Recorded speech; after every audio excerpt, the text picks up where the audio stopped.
Okay, welcome back to the channel. So this is not financial advice, and do your own research. And I'm gonna say stupid things to not even I agree with in the video when I watch it back because it's an unedited video. So I'm gonna start with lithium stocks. They've had a crazy day today. Lithium's actually come down in price. It's like $80,000 USD. And that's like 40,000 USD for the stuff that goes in the battery. So that's why everything's probably crashed down and it's bounced back today. Buyouts, talk to buyouts. And people think this might go back up again. We'll get more into that later in the video. So anyway, buyout. This company, not even a small company, it's gone up 60% today. That's like billions of dollars. I think billion made this guy a billionaire. This guy here. So he's already had heaps of money, and he's just got even more money. So they had a buyout thing. So basically, well, let's do rough figures on them and see why they would want to buy them out. So they can spend $473 million, and guess what? They'll make that back in 1 year or less, because they can do 500,000 tons. And if you times it by 2,000, which is the forecasted, like it's even low. Like they're selling it now for 5,000, or they were just selling for 5,000. It came down a bit. So they make $2,000 profit. That's $1 billion a year, and then they do this many, 1.4 billion. And if the price goes up, like if you later watch their PowerPoint, which says, yeah, the supply demand will come close, then it's going to weigh out. Sorry. So supply demand is going to be close, and then demand is going to weigh out due supply. This is probably due to like incremental increases. So this new battery's just come out. It's like as cheap as LFP, which is lithium iron phosphate, 15% more energy dense. So it's a little improvement there. Tesla's going to build a car a lot cheaper this year. They're building the thing in Mexico. So bit by bit, day by day, we're going to get to electric vehicles. And there might be some crazy tipping point where all these increments add up. And that's my opinion. Could be wrong. So these guys didn't say that company wants to buy them out for $3 million. They'll spend another $500 million. And then they could make $1 billion a year for 23 years. And that's probably why they're wanting to buy them out. Take in mind, the company you want to buy them out, Mali, is worth 25 billion USD already. So that's $35 billion Australian roughly. Do your own research. It's roughly about that much, I think. So that's Liontown Resources. Would I buy them? Especially not today. They went to buy them out for $2.50, and for some reason they've gone for $2.57. So yeah, so I'll leave that at that. You can make your own mind. So let's just go through the slide.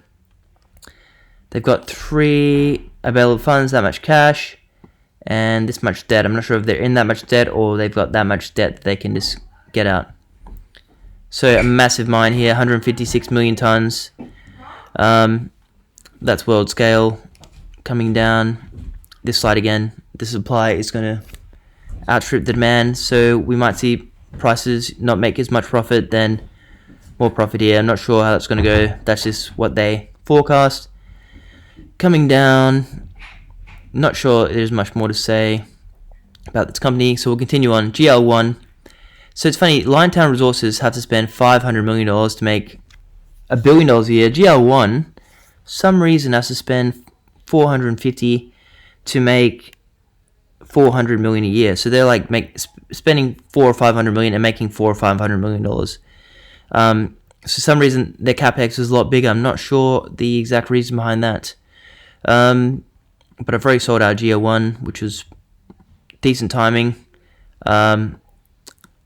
Possibly buy any share. If any share drops to a ridiculously low price, I do think going to electric vehicles, so I would buy in, but it has to be ridiculously low, like quite low. Right now, you have to buy this company out for $300 million, pay $500 million, then make $500 million a year, and then pay tax stuff. You're left with like $300 million.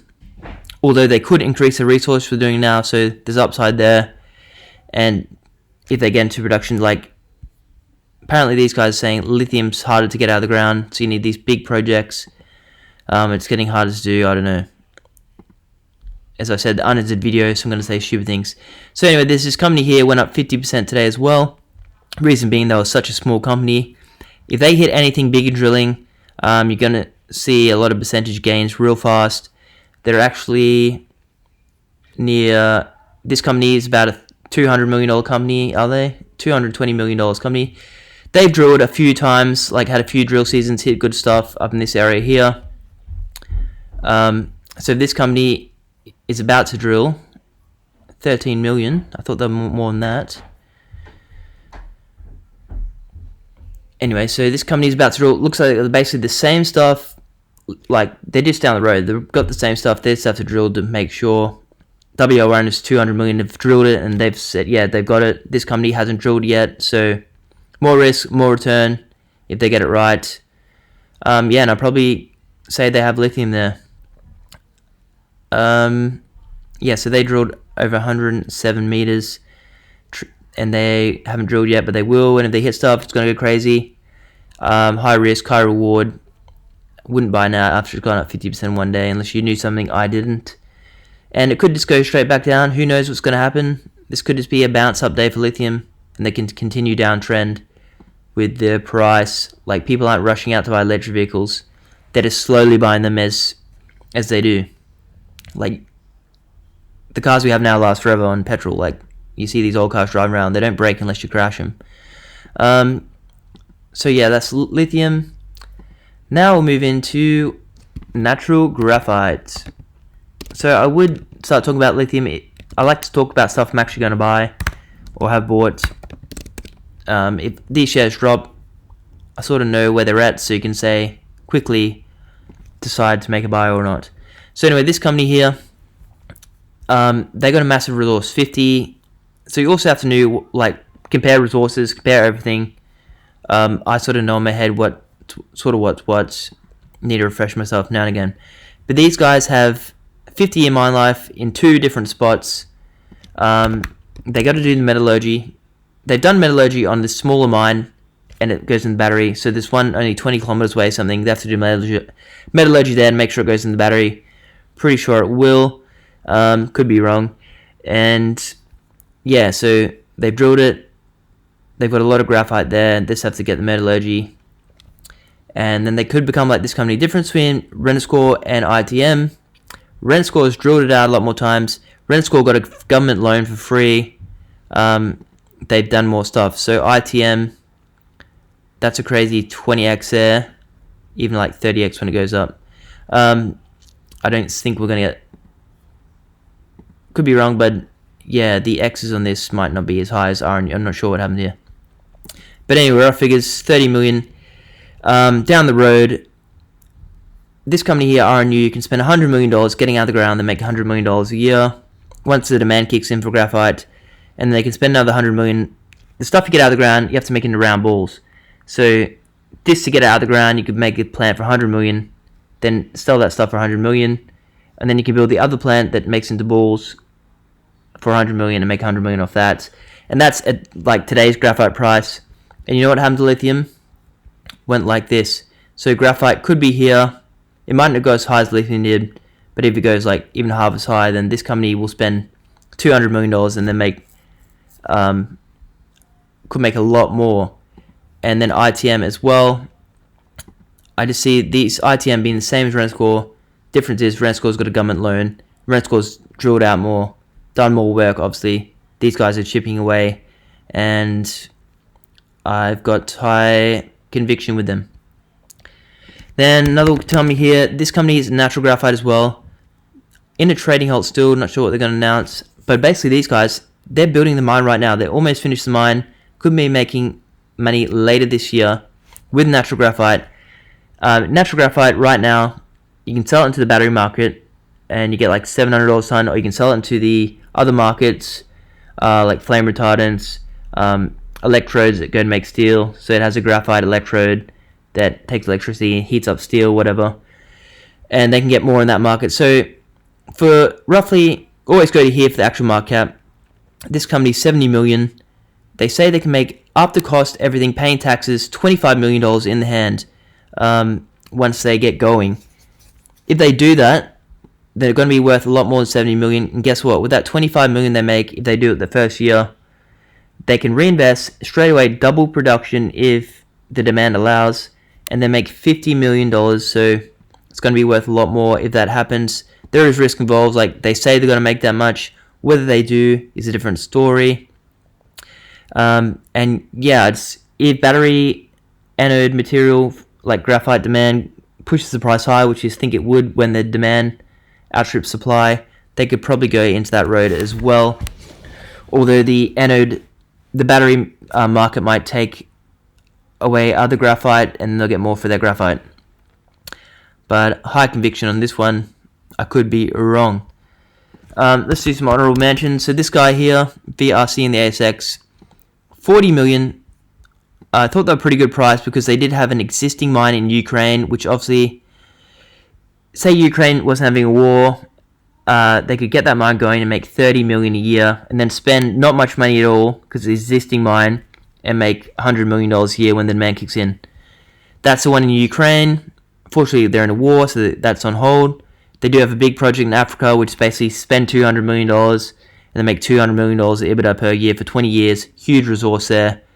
But 40 million price tag with 5 million cash, I'd probably edge towards ITM. A bit cheaper in Australia, not Africa. They got 8 million cash. They got a big resource as well in South Australia, which is all on renewables. Yeah, so that's why I edge towards ATM a little bit and WKT because they don't have to, like ITM's gonna have to raise that 100 million, whatever it is they could get from the government. That's going to be a big change in share price, but I wouldn't depend on that. They could go well either way. So VRC, if they were to come down a bit, would buy into them. And there is heaps of other companies too, which basically they're all the same. Like, in these companies, they don't have to spend 200 million straight away. They can spend $100 million, do half the tonnage, and then keep going, etc. Like Rainy Nord, FinFeed. So basically, all these companies, sort of the same. You basically want something with low capex, and to get a low capex, mean a low cost to build a mine, you want to be near existing infrastructure. That's why RNU has got a pretty good capex. I'll show you what happens to a good capex stock in a rising market like CXO. 4 cents to, if you sold at the peak, buy low, sell high, 4 cents to 160. This is because they only have to spend $100 million, and they could do 200,000 tons per year and make $400 million at the high lithium price. So that's why it did so well. Not much dilution. People threw the money at them for not much at all because it was a good project, and they can spend that money and double up as well. So that's why you want to buy something with a good capex, and that's going to separate from the competition because they're not going to have to dilute the share price as much. Northern Graphite, these guys are good. I think they've got existing mines that they can restart. They're already producing on a small scale. If you want to look into them, Ontario, don't know about them.